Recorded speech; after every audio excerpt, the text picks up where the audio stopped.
जो लोग भी अंडर ग्रेजुएट या पोस्ट ग्रेजुएट कोर्सेज परस्यू कर रहे हैं और कोर्स के किसी भी साल में है, उनको यहाँ पे 1 साल के लिए स्कॉलरशिप मिल सकता है। आपके एजुकेशन जर्नी को सपोर्ट करेगा ये स्कॉलरशिप। सो इस स्कॉलरशिप का नाम है life's good scholarship programme and this is a CSR initiative by LG electronics India private limited. ये programme mainly gender equality and quality education पे एम्फोसाइज करता है। तो जितने भी एलिजिबल फीमेल कैंडिडेट्स हैं उनको यहाँ पे प्रायोरिटी यानी कि प्रेफरेंस दिया जाएगा। तो आप इस वीडियो को पूरा एंड तक देखिएगा। यहाँ पे आपको 1 लाख तक की स्कॉलरशिप मिल सकता है। बॉयज़ कैंडिडेट भी यहाँ पे अप्लाई कर सकते हैं, लेकिन मैंने प्रायोरिटी की बात की है, यानी कि अगर कोई गर्ल्स एलिजिबल है यहाँ पे तो उनको प्रेफरेंस दिया जाएगा, ठीक है। बाकी गर्ल्स एंड बॉयज़ दोनों ही अप्लाई कर सकते हैं इस स्कॉलरशिप के लिए। इस वीडियो में हम इसके eligibility, selection process and application process के बारे में बात करेंगे स्टेप बाय स्टेप। साथ ही साथ कौन कौन से डॉक्यूमेंट्स आपको चाहिए जब आप इसके लिए अप्लाई करेंगे। लास्ट डेट क्या है, वीडियो को पूरा देखिएगा बिना स्किप किए। आइए स्टार्ट करते हैं और सबसे पहले बात करते हैं इसके बेनिफिट्स के बारे में। तो अगर आप इस स्कॉलरशिप का पार्ट बनते हैं तो आपका जो स्कॉलरशिप फंड है उसे आप अपने अकेडमिक रिलेटेड एक्सपेंसेस के लिए यूज़ कर सकते हैं, जैसे ट्यूशन फ़ी, एग्ज़ाम फ़ी, हॉस्टल फ़ी या कोई बुक्स, स्टेशनरी, लैपटॉप परचेज कर सकते हैं। हॉस्टल फीस के लिए आप इसे यूज़ कर सकते हैं, ठीक है। तो यहाँ पे 3 कैटेगराइजेशन में आपको स्कॉलरशिप दिया जाता है। फर्स्ट कैटेगरी में टॉप प्रेस्टिजियस इंस्टीट्यूट्स आ जाते हैं।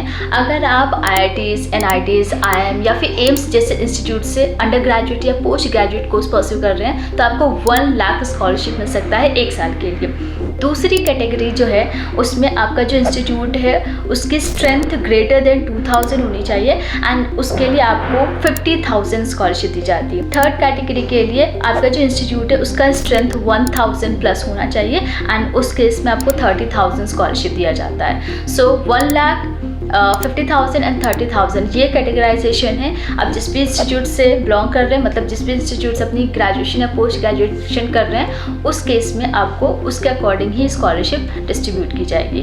उसके बाद हम यहाँ पे बात करते हैं इसके एलिजिबिलिटी कंडीशन के बारे में। सो कौन एलिजिबल है यहाँ पे, जैसे कि मैंने आपसे कहा कि under graduate and post graduate courses जो लोग भी स्टूडेंट्स परस्यू कर रहे हैं उनको यहाँ पे स्कॉलरशिप मिल सकता है। तो आप अपनी ग्रेजुएशन या पोस्ट ग्रेजुएशन किसी भी फील्ड में कर रहे हैं, ठीक है, डजेंट मैटर आप फर्स्ट ईयर में है, सेकेंड ईयर में है, थर्ड ईयर या फोर्थ ईयर में, ठीक है। पोस्ट ग्रेजुएशन में भी आप किसी भी ईयर में है आप यहाँ पे अप्लाई कर सकते हैं। क्योंकि ये सिर्फ 1 साल के लिए स्कॉलरशिप है तो आप इसे रिन्यू नहीं कर सकते, यानी कि आपको अगर एक बार ये स्कॉलरशिप मिल जाता है तो दोबारा फिर से अगर आप फ्रेश अप्लाई करते हैं तब भी आपको ये अगेन स्कॉलरशिप नहीं मिलेगा। दैट मीन्स सिर्फ आपको एक बार ये 1 टाइम स्कॉलरशिप मिलेगा।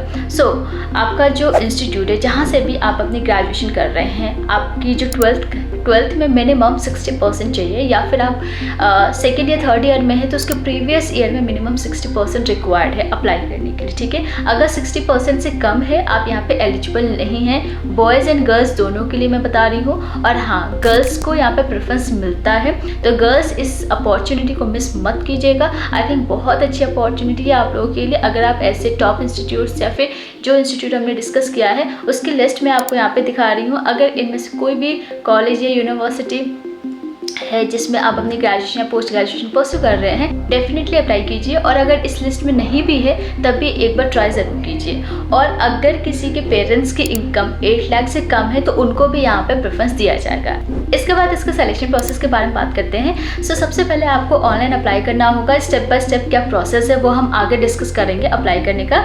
सो जैसे आप अप्लाई करते हैं यहाँ पे आपको personal details and academic information fill करनी होती है। कुछ नेसेसरी डॉक्यूमेंट्स भी अपलोड करने होंगे। तो डॉक्यूमेंट्स की लिस्ट में यहाँ पे शेयर कर रही हूँ। इनमें से कोई भी एक डॉक्यूमेंट मिसिंग नहीं होनी चाहिए। तो अगर नहीं है आपके पास तो वो बनवा लो और जितनी जल्दी हो सके रेडी करवा लो।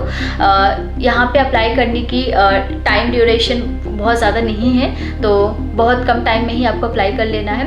लास्ट डेट क्या है वो हम आगे डिस्कस करेंगे। इसके बाद आपके एप्लीकेशन को शॉर्टलिस्ट किया जाएगा on the basis of eligibility criteria, academic performance, annual family income. इन सभी के बेसिस पे आपकी एप्लीकेशन शॉर्टलिस्ट होगी। अगर आप शॉर्टलिस्ट होते हैं तो आपको टेलीफोनिक इंटरव्यू इंटरव्यू के लिए जाना होता है। तो एज सच बहुत बड़ी इंटरव्यू नहीं होती है या बहुत डिफ़िकल्ट इंटरव्यू नहीं होती है, बेसिक लेवल की इंटरव्यू होती है जिसमें बेसिक इन्फॉर्मेशन आपसे ली जाती है। जो भी आपने फॉर्म फिल किया है उन फॉर्म से रिलेटेड भी क्वेश्चंस हो सकते हैं, आपके एजुकेशन क्वालिफिकेशन, जो बैकग्राउंड है, फैमिली इनकम बैकग्राउंड है, उन सब रिलेटेड क्वेश्चंस आपसे पूछे जा सकते हैं। ठीक है, सो बहुत डिफ़िकल्ट नहीं होता है।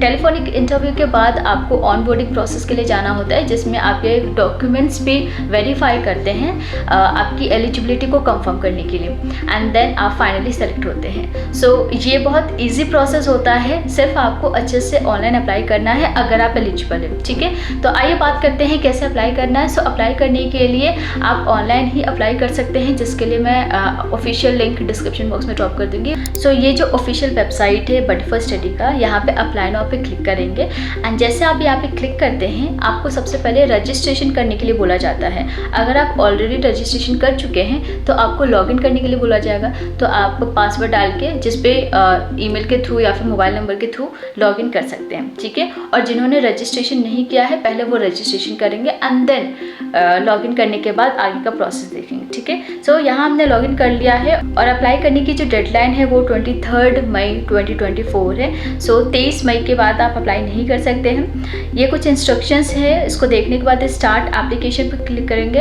एंड जैसे यहाँ पे क्लिक करते हैं यहाँ पे आपको आधार वेरीफाई करने के लिए बोला जाता है। तो सबसे पहले यहाँ पे कुछ स्टेप है, मतलब कुछ प्रोसेस दिए गए हैं कि किस तरीके से आप वेरीफाई कर सकते हैं। स्टेप बाय स्टेप सारे प्रोसेस आप एक बार गो थ्रू कीजिए अगर आप इस प्रोसेस अप्लाई करना चाहते हैं। ठीक है, बाकी जिनके पास डिजी लॉकर ऑलरेडी बना हुआ है वो डायरेक्ट अप्लाई कर सकते हैं, अदरवाइज़ आपको पहले बनाना पड़ेगा।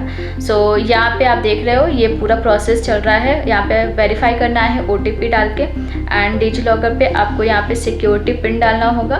तो ये एक बार गो थ्रू कीजिए अगर आप इन प्रोसेस से जाना चाहते हैं। ठीक है, अदरवाइज़ यहाँ पे दूसरा तरीका भी है जो आप बडी फर्स्ट स्टडी के ऑफिशियल साइट पे जाके डायरेक्ट अप्लाई कर सकते हैं। एंड सबसे पहले आपको कुछ बेसिक इन्फॉर्मेशन फिल करनी होती है, एजुकेशन क्वालिफिकेशन डालनी होती है, बहुत सारी चीज़ें होती हैं। तो 4-5 स्टेप है, वो पूरा प्रोसेस आपको करना पड़ेगा।